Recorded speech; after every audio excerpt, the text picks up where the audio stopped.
Ayan.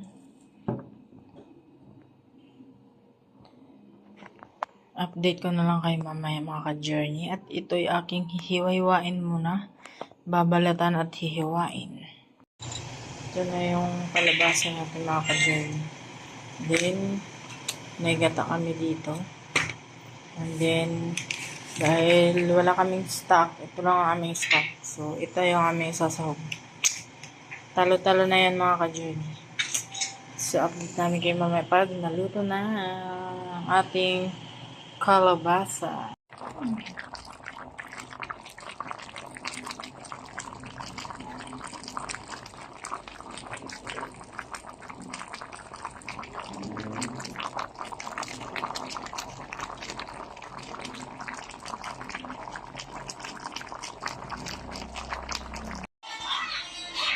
Ito na.